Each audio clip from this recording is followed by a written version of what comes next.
Welcome to Australian Hunger. I am your host, Ben. First show back in 2019. A great show to start off. I'm interviewing Astral, although, like, being a Latin/Latin hybrid phrase, it's one of those ones which generates alternate pronunciations. But that's how I pronounce it.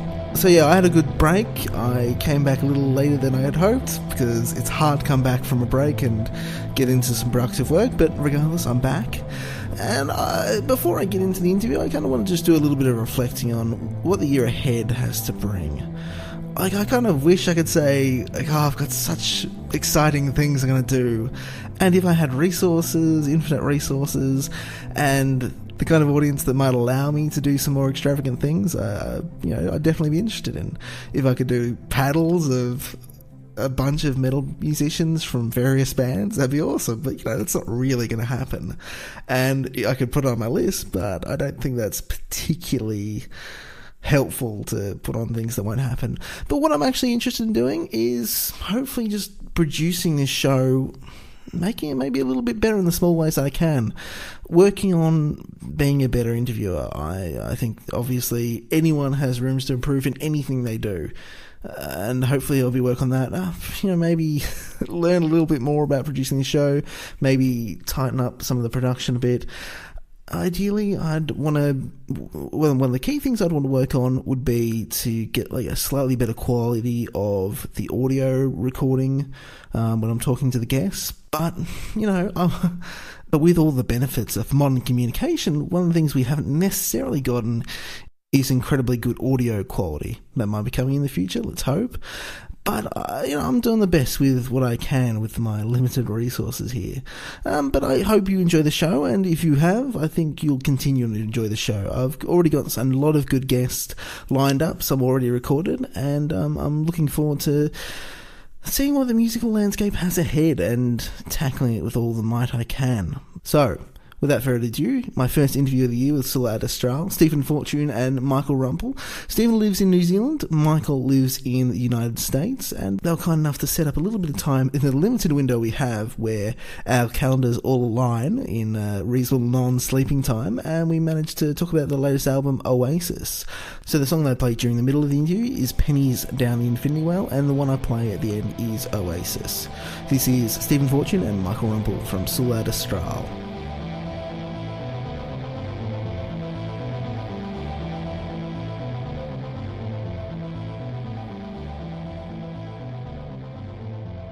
Just so people can kind of get an idea who's who, introduce yourselves and what part you play in the band. Yes, so I'm Stephen. I initially started just by doing all the guitars, drum programming, bass, and sort of songwriting. Yep, and I'm Michael, and basically I just write all the lyrics and I do all the singing and occasionally try to add a couple of musical ideas, but pretty much that's all Stephen. So let's dive a little bit into that. When did the band start? So at the end of 2011, I had just discovered post-rock, and I'd been listening to a lot of black metal for most of sort of my metal listening life. My friend showed me a band called Landlos from Germany, who are like a sort of, post-rocky, black metal-y type band. And then one of my friends who lives in Wellington, Andrew, we sort of sat down for a whole day and decided that we would each separately just record a song over a period of about, 6 to 10 hours. And then at midnight we'd come together and listen to what we created. And at the end of that, I wrote the song Allure, which came out on the 10th of January, 2012. And what I ended up doing was I posted the song that I wrote just to what was it, the post-black metal Facebook group, way back then, And then after that, fairly sure I posted it on the Lantlos page, and that's when Mr. Michael over here turned up to say hello. Yeah, I just saw it, and I was like, hey, can I sing on this? And he was like, yeah. And that was what actually happened was I was like, no, you can't sing on this song because this song's already out. But I have another song that I've just started writing that I'll send to you, and you can do what you want with it. And that ended up being Amorosis from the self-titled album, which came out 2013? 13? Something like that. Yeah, that sounds about right. Yeah. And the vocal recording that you hear is exactly what I heard when it's the exact takes that he ended up being on the album that he sent to me from that first thing. Yeah. So that's how it started. Michael, from your perspective, like, what were you doing? What were you looking for, trying to do vocals for other people's instrumental projects? Well, pretty much, how old were we at the time? We were like 17, 18, right? I was something like that. I was 20. No. Really? 2012? Yeah.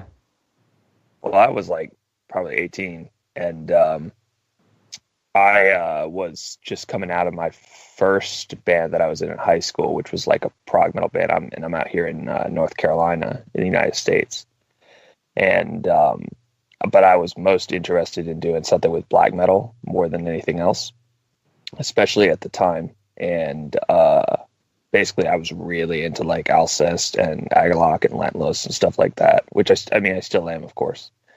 And I just happened to see that post, and I wasn't like actively searching to like be on anybody's project. But when I heard it, I was like, oh shit, this is exactly what I'm trying. Like, this is exactly what I want to listen to.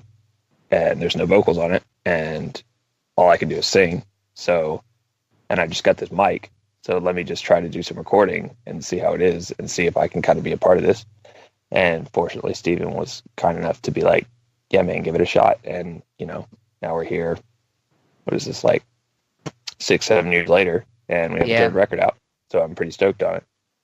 Where did the name for the band come from? It started off as like a pure aesthetic thing. Like, I wanted to have a band. I wanted the name for the thing to sort of look like Alcest and look like Lantlos, just because I looked up to those guys so much and I really enjoyed the music, and so I sort of vibed really hard off that. But I think it was in Latin or something. Ad Astra means to the stars, and soul is just like a reduction of soul, and I put a little thing on it just because it looks funny. So it's supposed to be like, your soul out amongst the whole universe, as it were. But, I mean, at the same time, it doesn't mean anything, so, yeah. Michael, you going to add something? No, I didn't even know that. Like, I just thought it looked cool. Yeah, I saw a song title by one of those early 2000s gent bands called Ad Astra, and I just thought it was cool. But I didn't even think about what it meant until I Googled it. It must have been like a year or something later. And it's actually like a small, I think, is it Latin? I think it's Latin, but I'm not sure. Yeah, and then I just sort of shoved the words together. Yeah, it's a Latin phrase meaning to the stars. I added the L on the end so that it looked more like, astral plane or something like that. So it's a bit more palatable to the English reader. But yeah, that's really what the name is. So the initial idea for the band was kind of very much rooted, as you talked about, that post-rock black metal sort of sound. What was it that initially attracted you to that sound, those kind of bands? So I before I actually listened to Lantlos, I was a pretty hardcore purist when it came to metal and overall. I liked sort of the really raw or really true to the, whatever that means, true with a V probably, true to the original aesthetic and sound that they were doing, sort of the Norwegians were doing back in the 90s and stuff. And my friend James Parsons, who is just one of my best friends ever, he was writing a song which had this type of aesthetic, which is that sort of what ended up being sounds like Deaf Heaven. He was writing stuff like that back in about 2000 and mid 2011. So I would be hanging out with him and, drinking and stuff, and he'd be showing me these songs, and I'm like, you can't put blast beats under like clean guitars. It's just not, you're not allowed to do that. Like, you either it has to be super minor chord keys and they're changing chromatically, and it's really disgusting, and you're supposed to be like all covered in corpse paint, all that sort of stuff. So I saw him doing that, and I was like, I'm just sort of shoved it off. And then he showed me Lantlos, and we just sat down. I sat down and listened to it. I think it was the first track off Agape, the 2011 album. And I was just like, this is like incredible. Like, and it was one of those things where I sat and listened to it, and I just couldn't believe what I was listening to. I thought I would hate it, but I loved it the whole time.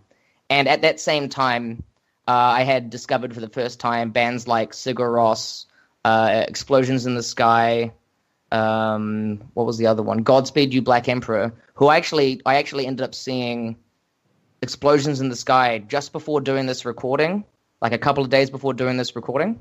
So it was like all the inspirations sort of came together at the right times, right before I actually ended up writing that first song, which, expanded to the rest of the stuff. What about you, Michael? What about you? All right. Well, pretty much kind of similar start off there. Like when I think I was like, I don't know, 15 or 14 or whatever. And I was like, I'm going to see what this whole black metal thing is about, and got very true. And like, I bought a Burzum record, and I was like, oh, this is fucking amazing. And I was super pure. Like, all I would listen to was metal through like most of high school. And I think I found like Alcest and Agalloch, and something about like those extra. I mean, this is before like Alcest. This is like, for example, before Alcest put out like Shelter or anything. So it was still like, it was just like the first two records, right? And I think they had only had Up to Ashes released for Agalloch at the time. And it was like the introduction of all these new styles for me, because I was like in high school, right? Was really, I guess, liberating, because it, weirdly enough, I guess that black metal kind of opened the door to other kinds of music for me because of the whole post black metal scene. And that was super liberating to me, because like it opened up like Cocteau Twins and My Bloody Valentine at the time, right? And so kind of marrying those styles, especially back when like the like press production compilation at the time and stuff like that had what was that band called that Dang was using? You know what I'm talking about. Dopamine? Thank you. Dopamine. Dopamine, that kind of stuff. Super cool to me. So, I mean, and still is again. So, but nobody in North Carolina, now they are, but in 2011, nobody in North Carolina was doing any kind of music like that. So, and I couldn't play. So, that's pretty much hearing somebody else doing it that had kind of a tentatively open slot was very attractive to me, especially as kind of an empty template to kind of put my ideas and emotions into. And at the time I was, a late teenager and, kind of angsty. And now I have adult things to deal with that I also am happy to kind of be able to write about, That's about it for me. Move on, and I kind of want to fill in the gap between the first and the third record. But for the moment, let's start talking about the third one, Oasis. When do you guys start working on that one? So from a sort of song standpoint, a lot of the songs were written, so they're all written after the first album, but they were written alongside the second album that we did. So Afterglow. So a lot of the songs are just like sort of not a B-side, I guess, but they're just sort of written here and there around the place. I'd been focusing a lot of my energy into Afterglow because that was sort of a large endeavor, I think, for the both of us, sort of trying out lots of different things. But Yeah, so like after that album came out, I sort of had a few songs and was like, oh, I guess I kind of should continue with the aesthetic of these songs, and sort of just slowly built them up over a few years. I think it was between This Broken Ideal and Float were written in 2012, and the last tracks written for Oasis were written in 2015. So there's actually a really big gap, and there's a lot of things that happen in life in that gap, I think, for both of us, really. So I came out a lot vaster than sort of any of the other efforts that we had, but that's only just because it wasn't really a focused songwriting for this album, but it has come together. Yeah. I think for me, I started writing similarly early. But I had put like a lot of emotion into the first record that was like all very, like being 18, 19 years old. Right. And, I kind of purged a lot of stuff for me lyrically. So with Afterglow, I didn't really write about myself. So now that we were in Oasis, I was in college and didn't really know what to write about, and I wanted to kind of, I guess, really live up to the music that was being written as a lyricist and as a vocalist, and like with emotional integrity, I guess. And it took me a while to really be able to do that, I think, as well as to grow as a singer. But I was writing off and on throughout that time, but I scrapped a lot of what I had done in the beginning of, or the end of last year, I want to say, or middle of last year in 2017, because I had some pretty traumatic life stuff go on. And even the lyrics I had kept from previously, I re-recorded everything that I had done, kind of using the same emotional energy from the re-recorded lyrics, or the rewritten lyrics, like that same emotional energy to kind of do everything. And so even though I was writing throughout, I would say like what's heard on record comes from stuff from like 2017, essentially. That really kind of flows in nicely to fill in the gap between record 1 and record 2. What kind of happened between those two records which made you not change your sound? Well, you definitely did change your sound, but like it became more expansive. You included more elements while keeping a lot of that core stuff. What was it that you felt that was happening? What was it that was going on that made you want to expand and broaden your horizons? I mean, Stephen could probably speak a little bit more to this, but I mean, I feel like we just kind of stopped being like teenage metal purists, and we're like really thought like, okay, breakdowns are sick, and like death metal is sick, so why not do that, and why not put all this other shit in there, and like whatever, we're not confine ourselves to just like doing this one thing just because a scene thinks it's cool. I'll let Stephen speak more on that, but that's kind of my thought on it. Yeah, so the idea for Afterglow for me came from my first psilocybin mushroom trip, where it was an amazing experience and it was incredibly wholesome and beautiful. And the next day I woke up and I had in my mind sort of just like a visual of how this next body of music was going to go, because after this first album I was thinking, okay, so how do I follow that up? Like, do I just write more songs that sort of build and crescendo and they use sort of like the same sort of chord progressions and stuff? And when I woke up that next day, I was like, okay, no, it's not going to be like that. It's going to start like this, and it's going to build in this way. And I basically drew like a large squiggle on a page, and I'm like, okay, so this part here is where it sort of falls apart, and this part here is where it's like reforming itself again, and then this part here is where it comes together, and at the end is sort of you sort of become self-conscious by the end of it in like a positive way.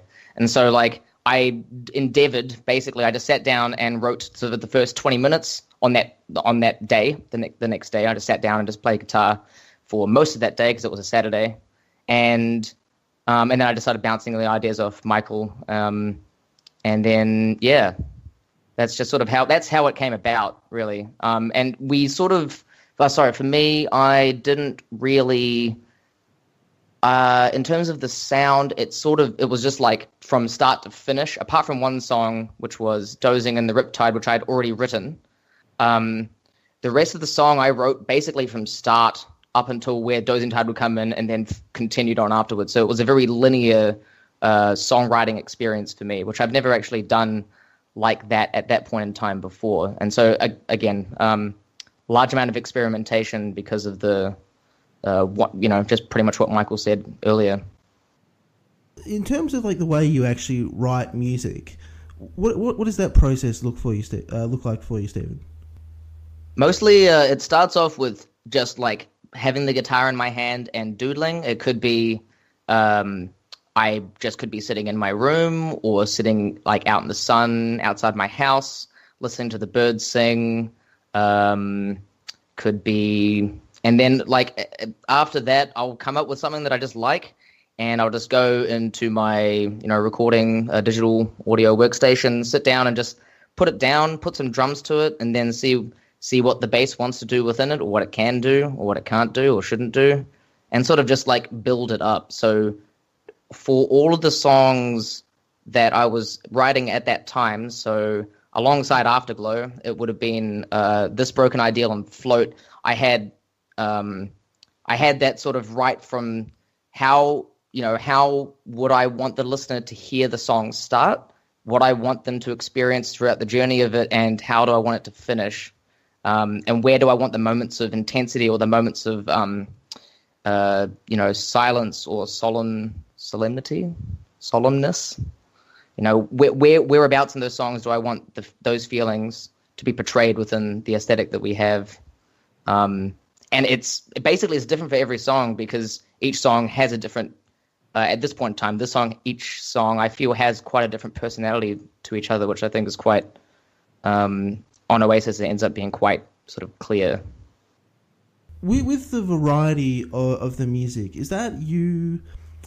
So we've talked a little bit about the fact that you kind of releasing some of those apprehensions about sticking in one genre, but like, were you listening to a broad array of music? Because like, just an example, the last track on the album Oasis is very doomy in a way that I'm not sure any of the other tracks are. Like, there's a great deal of variation. Like, so are you incorporating more influences? What's going on in the way your kind of musical landscape looks over that kind of period? So for that period, I had just moved into a house where I lived with 3 members of another band that I was playing in and 3 members of another local band in town. So it was a complete artistic and musical household. So I'd always come home from university and I could walk up the hill and I could walk up and know that this guy was jamming on the drums and another guy was jamming on the guitar, and they're all like incredible people and personalities and stuff. And so they all listen to completely different music. Some of them listen to bands like Dimmer, Joy Division. Some of them listen to just like jazz and drone bands like Isis, Sumac.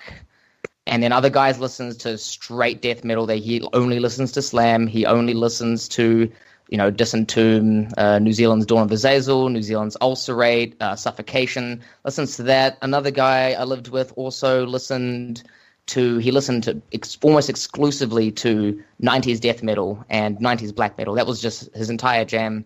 And then the other guy listened basically to hardcore and hardcore punk. So I got just a complete plethora of different types of music, and every day I'd walk into the kitchen and there'd be some other music on. So Doom was an aspect of that.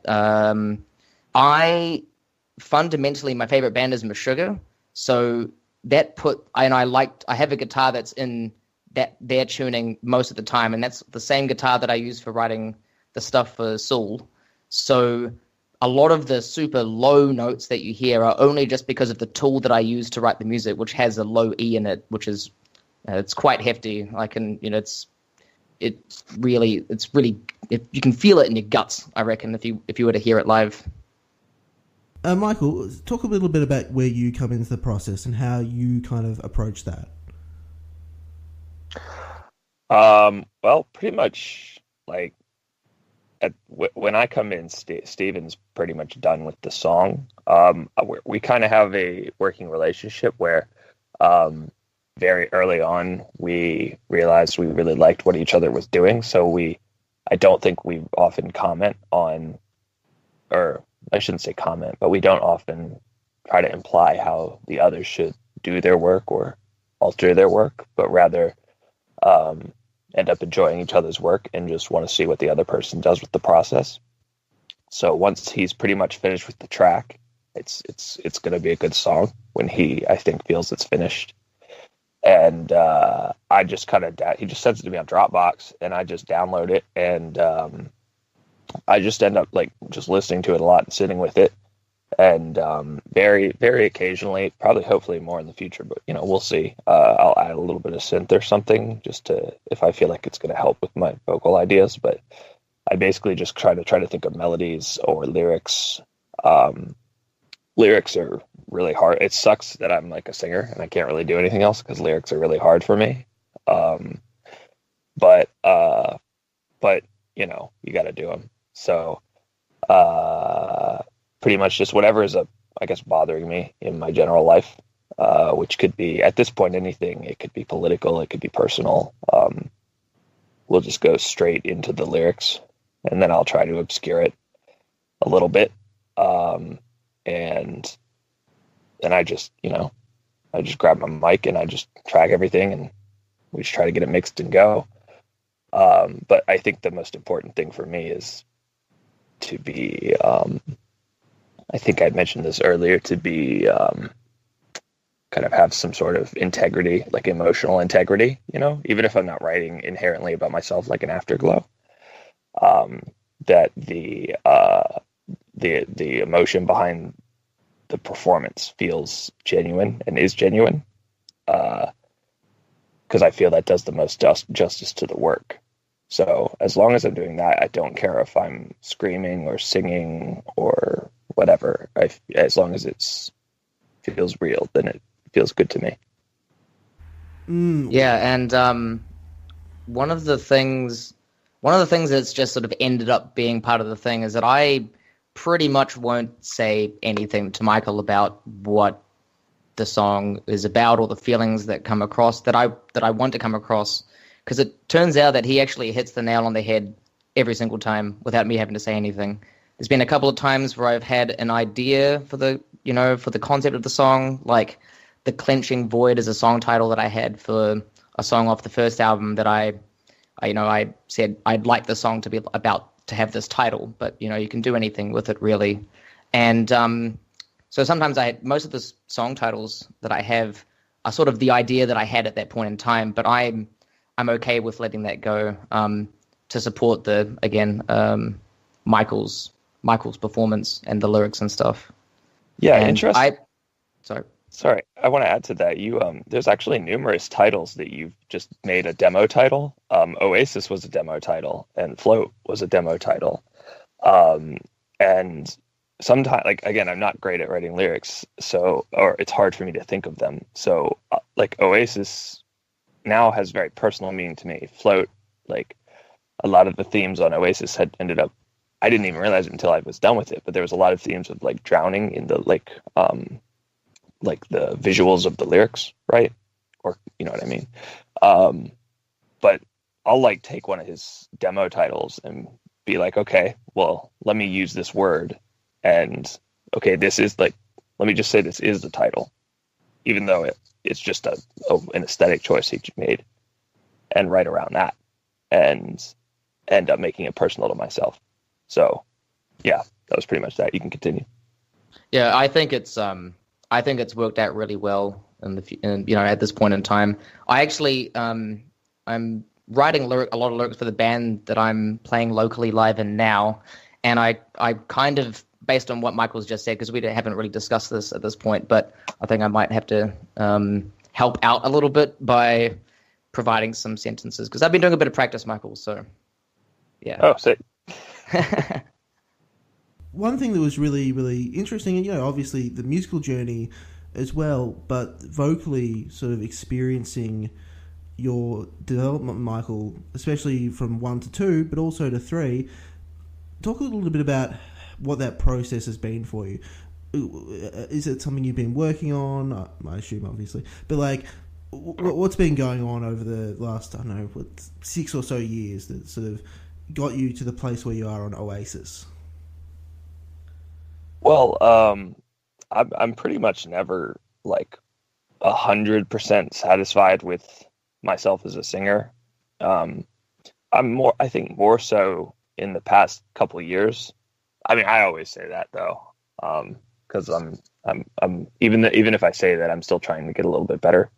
I think fundamentally, I'm always kind of below my target because my favorite, Steven said, fundamentally his favorite band is Meshuggah. For me, is a Japanese band called Darren Gray, and their singer Kyo is, to me, the best singer in the world. And his, not just his range, but his creative ability is just outrageous. And I think for me, it's that type of thing I'm always kind of striving for, being able to kind of being able to creatively do as much as possible. And to me, that means continuing to kind of push my boundaries, because I was not born a good singer. I was not good at all. And I had difficulty. I couldn't even sing a harmony I could barely sing a harmony until Oasis. I just kind of keep doing it. I try to do it every day, or at least a few times a week, and record myself as much as possible and critique myself. And so on the first record, I was, again, 17, 18, 19, and I was only as good as I was at that age, when I still had this same goal has been in mind the whole time. And going to Afterglow, when the musical palette kind of expanded, I think it was easier for me to do so vocally as well. And that was just as much growth as I had with this same kind of mindset at the time. And Oasis musically, I mean, not to imply that the other music was not as good, but Oasis musically, it's the next project, and the music is really good. So every time I finished a project, I felt like I could do it better. I should do it better. And between the time it took me to really get the emotions and the lyrics down, I really wanted to make sure I had grown enough as a singer to kind of meet the ideas, or to kind of really execute the ideas I had well enough. And I guess, unfortunately, it just took a really long time. But in the end, I feel like I was able to keep working on it until I could really execute those ideas at kind of the standard that I wanted to. And, I'm sure next time I'll say the exact same thing. In the last 2 years, I've, gotten where I wanted to be. And then 2 years after that. So with the recording, mixing process, it's very much in-house with you guys. Talk about how that worked out. So I recorded all of my guitars, bass, just at home. I used some VSTs to program some of the synth that's on there, and I used the Tune Track Easy Drummer 2 to do all the drums and stuff. What I ended up doing was bouncing a lot of the mixes that I had off Michael, because he's done in the time between Afterglow and Oasis. He has done quite a bit more mixing work than I have. I've mostly just been playing live and a couple of local bands, and not really thinking too much about it. So I got him to get to bounce the mix off and get some constructive criticism off him. And then what I ended up doing is sending my raw mix over to him, and I'm not sure exactly what you did, but yeah. Yeah, once he sent it to me, I kind of EQ'd it a little bit more to just bring out some more of the guitar mid-range. I think in hindsight I would have done that a little bit more, but whatever. I I layered an extra kick and snare onto it. That was just they were just to give those elements just a little bit more punch, which is why I asked for the drum tracks, Stephen. And the MIDI, yeah. Yeah, so I just did that to just give it a little bit more oomph in those kind of frequencies, and really, because I feel like that was something we could have improved on the last two records. So I really wanted to hit that on this one, and then I just mixed all my vocals over his kind of pre-mixed instrumental, and which was difficult because it was, I kind of did it all in one file like an idiot. But next time I'll probably do a better job, because I probably could have gotten some harsher frequencies out of my voice too, but whatever, we learn. And then I got I bounced it and had it mastered by Jamie King, who's he's a producer out here in North Carolina, and he's done all kinds of crazy work. Like I'm sure you've heard, like Between the Buried and Me. He's done like every record they have. He's like the fucking nicest guy in the world. So he's so chill, eh? Yeah. So yeah, that's pretty much it. We just did it like that, got him to master it, and put it out. I think I'm actually demoing some stuff for another release to come out in the future, and I think for this one I'm gonna get Michael over here to be more a part of that process. This next thing also has some of Michael's songwriting in it as well, and I think more of those aspects, it's going to become, I want it to become slightly more collaborative with the whole thing as well. So it's going to be different, the next one, for sure.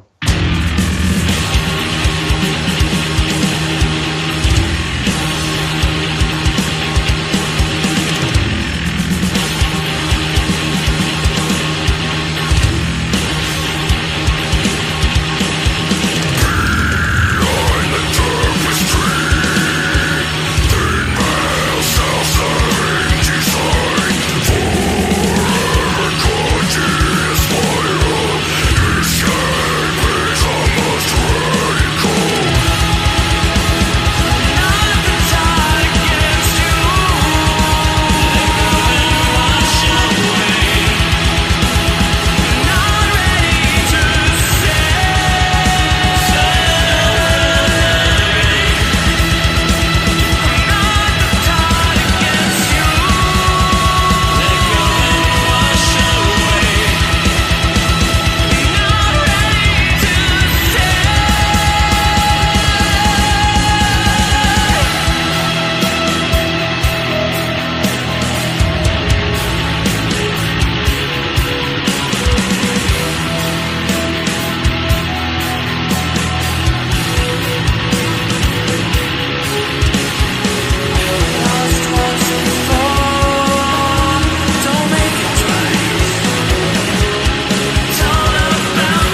A couple other details about the album. Why'd you pick Oasis as the title?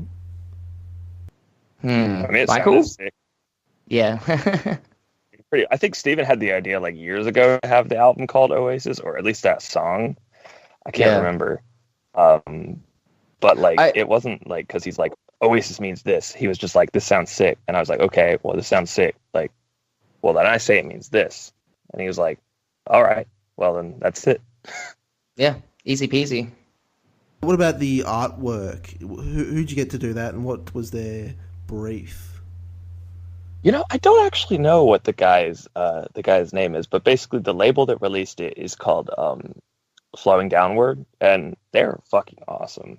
I mean, we've always had good experiences, but you know, we were just looking to release, and I was talking to my friend Bogdan, who's I do some work with in a group called Sky Forest, kind of session work, and he recommended them, and they really liked our earlier work, so they were like, "Yeah, we'll release it." We're like, "We don't have any art." They're like, "Well, we have a guy," and I don't even know who that guy is, but he fucking nailed it. And pretty much for the brief, he just the label owner just had me send him a description, which I had given him like some color palette choices, which are the colors that you see on there. I told him kind of the inspiration, the lyrical inspirations behind the record, which I could go into if you'd like. And I told him like some specific images that I had in my head were kind of this kind of blue, like drowning kind of thing. And I wanted the kind of image of a person in it, but very much obscured. And that's pretty much what I told him. And they sent that back in like a week. And I was like, I have no notes. And they didn't even just send that back. They sent the entire layout back. And I was like, yeah, this is it. This looks great. Yeah, it's really incredible how some of those in-house people just are able to produce such really incredible work. In terms of lyrical inspirations, by all means, go into that. Oh yeah, sure. I mean, it's kind of so it's kind of simultaneously fragmented and not, because it was written across a spectrum. Like, I think the earliest lyric on the whole record is "This Broken Ideal." Yeah, which I've recorded that song I think like 4 fucking times. The final recording, I finally thought of harmonies for it, but it basically, but the lyrics didn't change. But like that one, I mean, I can barely remember. I think that one I was just dealing with, like, I'm from North Carolina, as I had mentioned, which is kind of the Bible Belt of the United States, or it's within the Bible Belt of the United States. And I live in a fairly, I live in a more like urban suburban area, but I'm definitely surrounded by a lot of people whose kind of worldviews I do not agree with, and I think that was what inspired that track. But that was what was bothering me a lot at the time, which was like 2012. I was in college, and I was living away from home for, I mean, almost the first time, kind of. And other songs were inspired by, like, relationship stuff and whatnot. And then I ended up in 2017. I had a really close friend who was one of my best friends through high school. And she ended up dealing with a lot of depression when I wrote. Funny enough, I wrote a good bit about that on the first solo Astral record. And in 2017, she committed suicide, and so I ended up rewriting a lot of the lyrics to kind of get through that. And I re-recorded everything that wasn't about that to kind of, but with the same emotional energy of the songs that were about that. And in a sense, even though it was somewhat fragmented, the emotional delivery is all coming from the same place, which is kind of getting through that one, I guess, life event. And I mean, yeah, that's pretty much it. Because once I finished that, I was, it's kind of like you write some lyrics, you talk about some stuff, and then it kind of manifests outside of you, and it's helpful to kind of, at least for me, it's kind of like therapy, you know? So that's pretty much what the record is about. Sorry to hear that. It's fair. It's fair game. I want to ask a couple of questions, sort of, about the things that are sort of brought a little bit outside the album, a little bit outside the music, but related. Stephen, we were talking a little bit over Facebook about the scene in New Zealand, specifically the scene in your hometown. Do you want to go into a little bit about that and, you know, some of the interesting details that we were chatting about? Yeah. So, I mean, I'm going to be biased in a lot of the things that I say about the New Zealand metal scene or just the New Zealand music scene. But sort of over just, if you think back to things like the Florida death metal scene or the New York State, death metal scene that was occurring in the late 80s, early 90s, there is a similar type of thing that has been very slowly manifesting here in New Zealand. New Zealand is a very, very small place. There's only about 4.5-ish million people. And, you know, all of the cities are not massive. Metal underground scenes are not massive. Underground death metal scenes or black metal scenes are even smaller within those scenes. So the people that have the ability to write and perform all of this type of music are few and far between, and also very, very, very, very keen and very passionate about what they do. So what I found has ended up is that you have a lot of, as opposed to seeing a scene where you're seeing like, you know, like maybe in the 10s, 20s, 30s types of like of death metal band coming out of Florida, or, you know, Finnish folk metal band or something. There's not enough people to really have that type of very specific genre-based thing, sort of scene that turns up. So what ends up happening is that you have a lot of really small, focused, niched scenes that share a lot of band members between themselves within each city, and that sort of manifests in really focused and really, what would the word be? Focused and succinct musical approaches by various acts. The main one that I would always like to share with everyone is Ulcerate, which I think is New Zealand's like #1 death metal export, like of all time. They have this sound which is I don't even know how to describe it. It's just incredibly atmospheric, but also at the same time really finely textured and really beautiful and really impactful all at the same time. And there's not really that many other bands that have the same aesthetic as them around the world. At the same time, like in comparison, you could probably, in New Zealand, you'll definitely find death metal bands in the vein of Cannibal Corpse. Like they sound like they listen to a lot of Cannibal Corpse, and you know it's pretty clear. But it's hard when you listen to a band like Ulcerate, especially what they've been putting out since about 2012.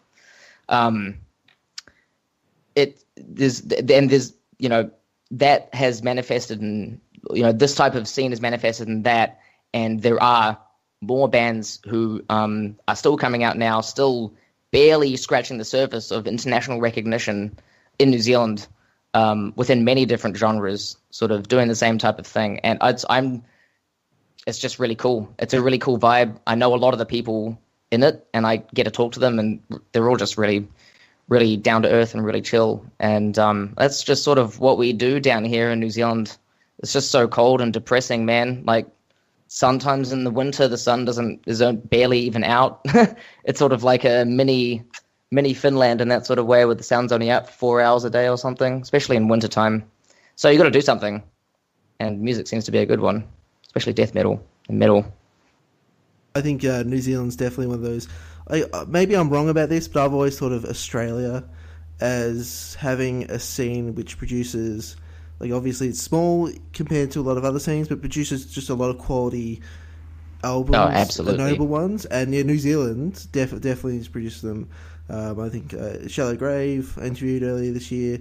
Yeah. I could name a couple of others as well. And it's interesting. It sort of concentrates, under that sort of pressure of having a very small kind of population to work with. Yeah, and also just sort of isolation, geographically, like because New Zealand is also separated into two islands, that are, not the same size but fairly similar in size. It's actually really hard for people to get around in between without paying a buttload of money to get to the North Island to go and do something. So you have to like make do as best as you can with with the tools that are around. The people that are in town to play drums. There's an immense shortage of people in my town to play metal drums. Most of them are playing in at least one band. The guy that I'm playing with locally actually plays in two other bands and has played in a fourth band previously. So that's the type of productivity can come out of these places. I think another, in terms of Australian stuff, one of the biggest persons that I've really come to admire for sort of his very dedicated songwriting ethic is Brendan from Convulsing, who I'm fairly sure you interviewed earlier this year. Very first interview I ever did for this show. Yeah, he's actually released my death metal album of 2018, which is, Grievous. So, what'd you say, Michael? I said it's sick. Yeah. Sounds great. Yeah, I'm trying to remember some of the details of the interview, but if I'm not mistaken, in that interview, he mentions that he's basically trying to do ulcerate without copying them too much. So yeah. he's doing that at like at like the fundamental, and it's just his I don't know, it's just super. That 6 minutes 20 in on the new album is like just the moment where it for me it just hits me at the chest, and I feel like I need to lie down. It's so good. It's so good. Yeah, it's a really amazing record. Michael, one of the interesting things, just sort of browsing around about you, is you've been involved with a lot of bands from Poland, Chile, Russia, obviously New Zealand.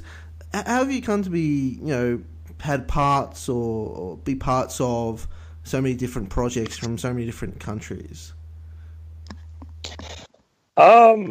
So it's actually not as complicated as it might seem. Basically, when I was younger, as I had mentioned, I was in my first band was a prog metal band, and I not speak ill of that band at all because I made that was a huge foundation for me. But I wanted to do more black metal at the time when I was like 17, 18. And I was on, I haven't been on for years, but I was on the Metal Archives forums a lot at the time. And basically there was musicians forums where people would be like, typically it would be like guitarists who would be like, hey man, I'm working on a little demo, a little project, and I need a person to sing. And I would just respond, like if it sounded cool, I would just respond to people and be like, hey, I'm 17, 18 and I've got a microphone, like a SM58 and an M-Box. Like I'll sing on your demo. And normally people would be like, no, I want a full grown adult. But some people would get back to me. So with each thing, kind of with people that got back to me, and it kind of worked out. And we did a project. I just kind of ended up keeping working with them because, we would end, I don't know, it's pretty easy to be friends with people generally. It's just kind of manifested as people, keep growing. And as I keep growing, the work keeps getting better. So we just keep putting out music in different projects. But with all that, like for example, in Skyforest, I don't, which is the Russian thing you're referring to. I don't even necessarily like, I'm a member, but like, I kind of view myself more as like another instrument for Bogdan, because he essentially just sends me like everything done. He'll send me like kind of his like super auto-tuned vocal with all the harmonies and everything and lyrics and be like, this is what I want you to do. And I'm fine with that because, he just like, I want to hear your voice doing my music, you know. So and in other projects, I actually have one other project I'm about to put out right now that I'm doing more as like a very secret, super like death spell omega black metal kind of project, where I'm trying to keep it more with which is also in another international project. But that's because, you know, there's a lot of religious lyrical themes, and I don't want to get in trouble at my job. Or anti-religious, you know. So this is obviously a question for both of you guys, but when did you get started in heavy music, and what was it that appealed to you about it?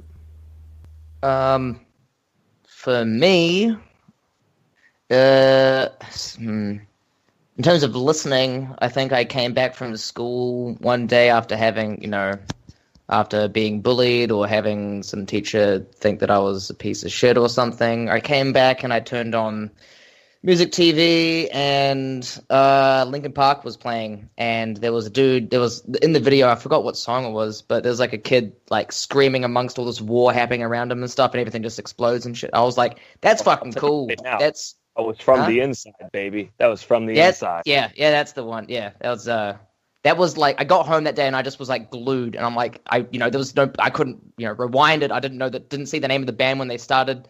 You know how they had the logo in the bottom, the name of the band and the song in the bottom left or something. I didn't know that, so I didn't even know what band it was, and I was just like, this is amazing. And then it went on to Eminem and to 50 Cent and other stuff, and then but my dad works in the Air Force, and we ended up he got sent to work in Thailand. And I'm a big video gamer, so at that point I was playing the original Call of Duty online when I was, I would have been 14, and I was playing in a Singaporean Call of Duty 1 clan called, what was it called? Night Stalkers. Yeah, Night Stalkers. And there was another kid in the clan. I've forgotten his name now. It's been so long. But I was talking to him about how my favorite death metal bands were System of a Down and Disturbed. And he was just like, "Are you serious? Like, no. Look, I'll show you if you're open-minded, I will show you what death metal is truly." And he sent me Deicide, Cannibal Corpse, Morbid Angel, Suffocation. He sent me a plethora of black metal because that was his thing, a plethora of power metal, folk metal, all the stuff. And that was one MSN conversation that I had with him at about 7 p.m. at night after having a Call of Duty team practice. And I just didn't know I was like, okay. And I just played each of these things. And then the next day I was like, do you have more? Like, do you have more bands you can show me? Like, how do I find these things? I've never heard any of this, but if this is death metal, then I'm gonna have to get in on that. And yeah, then it was just a budding friendship of me logging into MSN Messenger, hoping that he was also finished with school, and then him sending me more and more bands, like crappy, low quality MP3s. And that's how I got into it. And at that same time, I started playing guitar. Just at home, bedroom, terrible off-brand of an off-brand guitar with an off-brand of an off-brand little 10-watt guitar amp that didn't have a distortion or anything. But it wasn't until I got to see Meshuggah live in 2008 on a whim, because I actually didn't like Meshuggah that much at that point in time, that it blew every notion I had that was associated with music, blew all of that out of the water, and I basically wasn't able to speak for like a couple of days because I just didn't know what happened. It was like a complete, like a rewiring of my own brain of sorts. I just didn't know what to do. After that, I took music seriously. I was like, I want to play in band.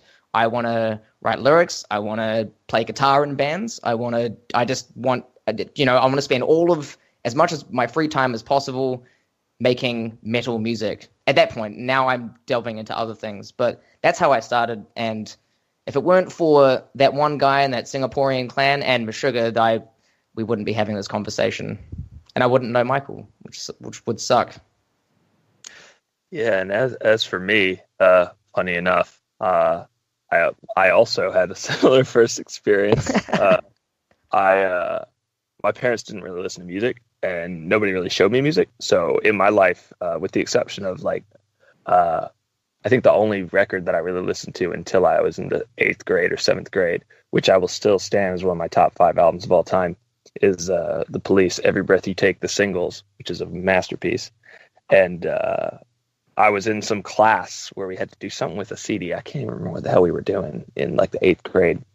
And our teacher was just handed out CDs like, here, use this CD to do whatever the assignment was. And she handed me Hybrid Theory by Linkin Park. Oh, I put on Paper Cut, and I was like, I think the vocals didn't even start yet. I think I kept like replaying the first riff like 7 times, and I was like, what the fuck?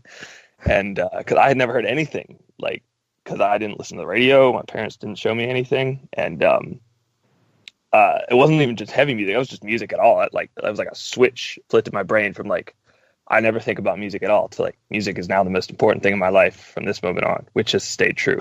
And from there, I mean, I was in 8th grade, so I would have been. I'm young for my grade, or I was young for my grade. I'm not in school anymore, but I was. So I was like probably 12 or 13, and by the time I was 14, I was probably 14 or 15, and I was listening to like, I had like every In Flames album, and I was listening to Amorphous, and like I had gotten big into the Gothenburg scene, and I just started wanting to find like, it was a very short amount of time from like, oh wow, music, to like 2.5 years later, I was like, I'm buying a Burzum CD, and all kinds of shit like that. And by the time I was 15 or 16, I was in my first band, wanting to go around yelling and screaming. So, I mean, and you know, there's so many moments in that whole time period that I could point out, but you know, basically it all that's the starting point for me, and I've just wanted to play as much music as possible ever since I started in my first band, which I've kind of been doing. And at this point, like I'm doing just as much metal as I am not, and I'm loving all of it. So yeah. Stephen talked a little bit about how he got into guitar. Michael, how'd you start with your vocals? Well, I've always been attracted most to the singing of stuff. I mean, well, really the songs, I guess, are the first thing for me. And I would consider myself a songwriter just as much as I do a singer. I mean, not a singer. You know what I'm trying to say. I was always a super shy kid, like very shy. And I thought, oh, there's no way I can be a singer, because you got to have confidence, and you got to, you know, you see music videos on TV and stuff. You're like, that's not me. So I tried to be a guitarist for like a month, and I hated it. I was just like, my fingers hurt. I don't know what I'm doing. I don't know what these scales are. I don't know what's going on here. And I just kind of gave up, because I didn't really care that much about it. And but I realized I was trying to sing along to like every song. So I was like, well, I guess I should be a singer, but I can't really sing in key and anything. But when I found metal, I thought like screaming was like the coolest shit ever. And it was such like a raw expression of emotion. So I was like, well, I guess I'm going to do this. So I just kind of made myself, like, I made a friend very randomly in high school, like a friend of a friend who I met at like their local show, and I added him on Facebook, and they're at their like breakup show, and he was like, hey, me and the drummer are starting a new band, post, who sings? And I was like, I guess I do. And I really didn't, but they tried me out and let me in. So that's pretty much it. So from there, you play your first show, you record your first thing. You're like, whoa, singing is the coolest thing ever. I need to do this way more. And so I've been doing it a lot, obviously. So you guys have kind of brushed over some of the other projects, other bands you're involved in. Is there any details you want to go into about any of those other ones? Yeah, I'll start because my list is really short, and Michael's an incredibly busy individual. I am currently playing in a death metal band locally in Dunedin called I Am Void, We released our first single. It would have been 3 weeks ago. No, 2 weeks ago. Sorry, 2 weeks ago on Spotify, and all the other online nonsense things. And yeah, so that's just sort of the main project that I've been working on in terms of like a live project. I'm also working on some Hush Hush, another death metal band locally. Death metal is where I live now. That's sort of what I do every day. But yeah, so I'm working on that. And I've sort of on and off have like a solo project that I work on, which isn't necessarily metal. It isn't necessarily anything. It's sort of just like whatever I want to do. That's called Hour Free Reflections, and that's sort of, it can be anything from post-rock to black metal to electronic to, it's just like my personal project that I just do stuff that may not have a live context or is a bit incredibly far-fetched and wouldn't sit properly live, or no one really want to pick it up as like an artist, because it's just sort of experiments, as it were. Yeah, so that's what I have locally. Otherwise, Yeah, for me, I got a few things going on. Of course, I'm doing solo at Astral, which is hugely important to me. I was not recently anymore, I guess, but until I don't know, maybe a year and a half ago or a year ago, I had spent, I think, 4 or 5 years in a kind of death metal, deathcore group called Lorelei. We had gotten a little bit of traction in a couple spots, but for various more like personal, not personal like people disliking each other, just like personal life stuff, we ended up having to split up, unfortunately. But I'm working on a doom metal band, right? Or it's kind of a doom metal band that is about to debut. We're about to do our first single back at home in North Carolina, as well as various other projects like Forest Father. We're working on something that's more like our first record's like that we already put out, like when I was much younger. It was like a folk black metal group record, but the next one is gonna sound like dream pop, and nobody's gonna like it, but it doesn't matter. It's not metal at all, but and I'm also, as I said, doing another more secret project that sounds very much like really fucked up, like Deathspell Omega kind of stuff, which I won't mention the name of, but if you hear it in the next few months and you happen to recognize my voice, don't tell anybody. And I think, am I forgetting anything else besides my big project? I don't think so. Yes, Sorry if I'm forgetting it. Sorry, well, except for the one. But I was trying to get everything else. But the other big the thing I'm doing is a group called Flat District, which is not metal at all. Which is a project that I kind of came up with the name of and kind of the aesthetic idea of back in like 2014, I guess, when I first moved to Wilmington in North Carolina. And which I've since left, fortunately. And it's gone through various lineups. It kind of like me trying to put a very pure aesthetic of what I want to hear in a certain kind of music out, which is more kind of a dream pop, electronic, a little bit of ambient. I don't really know how to describe it, but like a little bit 80s pop. And I have worked with various lineups, but I was not really good enough to, at the time, as we were trying to figure it out, to kind of live up to those lineups. And I've moved around, and now I think we have a more stable group of 3, including myself. And we've released an EP and are about to release another EP, probably in a month or two. That's, so if you want to hear some 80s pop, kind of dream pop, I don't know, electronic, whatever comes to mind, then you can check that out. I think that's everything. But if I'm forgetting anything, sorry to whoever's in. Is there anything you've been listening to, reading, watching, playing lately? Let me think. Listening? Well, yeah, I'm listening to stuff all the time.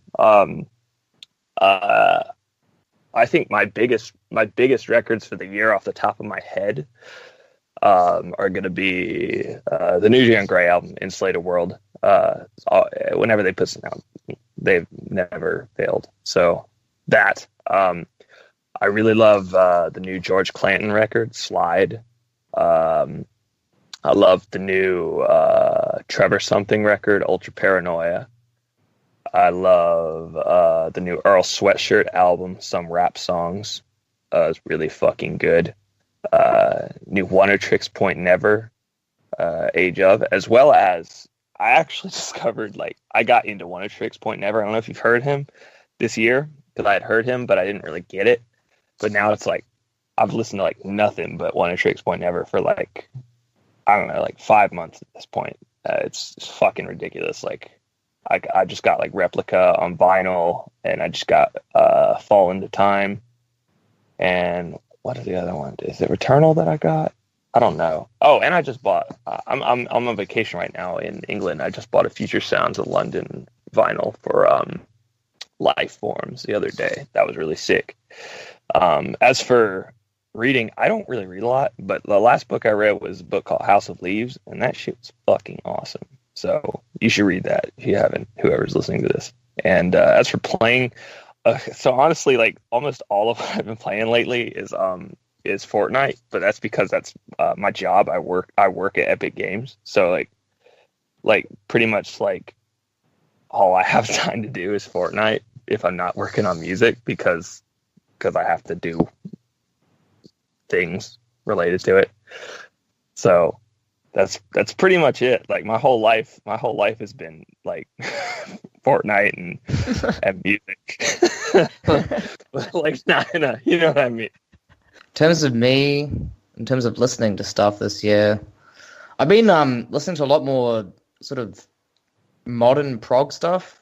So there's a band, like a 3-piece prog rock band from the US called Covet, that has a female guitarist in it called Yvette Young, who is just an amazing, what do you call it? All encapsulating artist. So she does like visual arts, poetry. She is also an incredible songwriter and guitarist at the same time. So I've been cranking the Covet Efflorescence vinyl.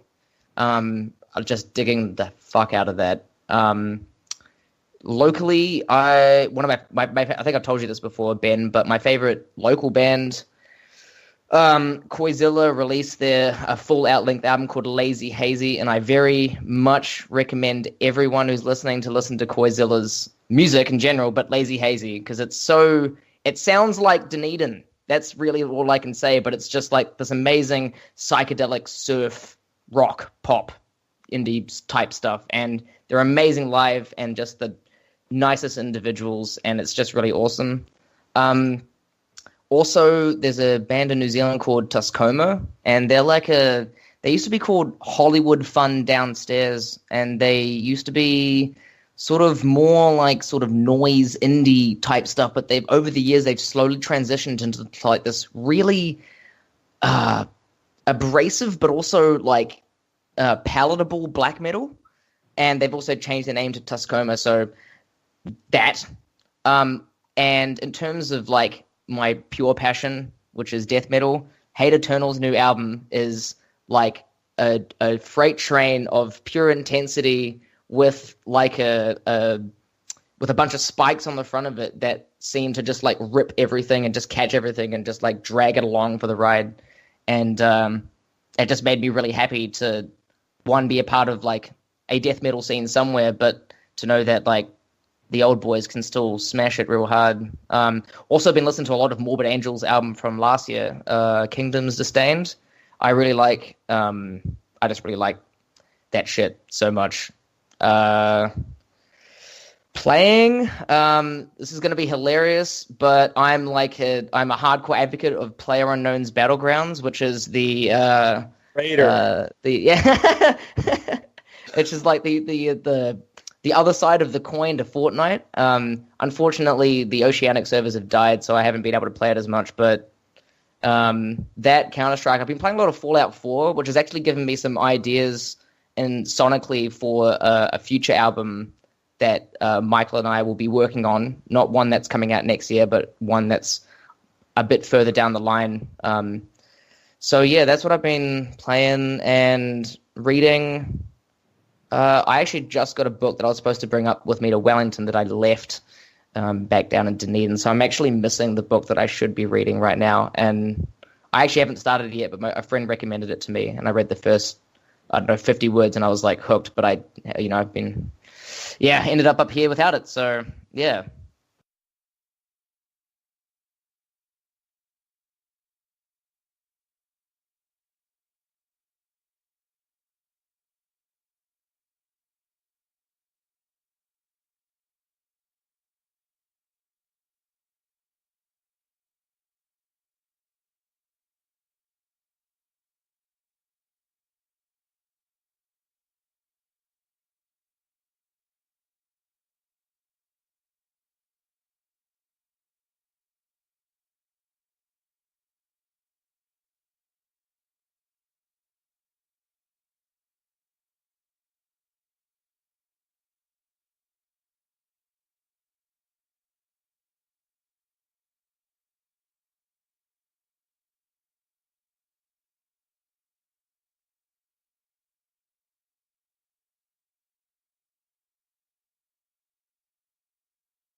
That was Oasis by Astral from their album Oasis. And during the middle of the interview, you heard Pennies Down the Infinity Well. Thank you for Stephen and Michael for making the time to chat with me. I really enjoyed it, and really looking forward to what they've got ahead. Not just in Astral, but in the numerous bands, as you would have heard, that they also perform in. Recommendation before I finish off here. This is from a Pennsylvania, what I presume is a one-man band, but like a lot of these bands, it's difficult to ascertain any specific details. From Pennsylvania, called Vale. His album, The Folklore of Man.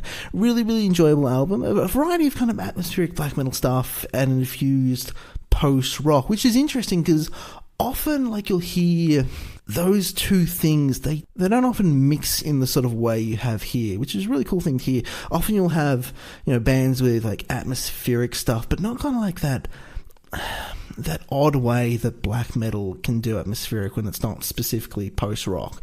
It also has a folky feel. I think a lot of some of those American bands, they often incorporate folk stuff. Maybe it's just I'm thinking of a couple of bands, or maybe it's something just in the way that, maybe it's the way some of those bands from the more middle of the country approach the genre.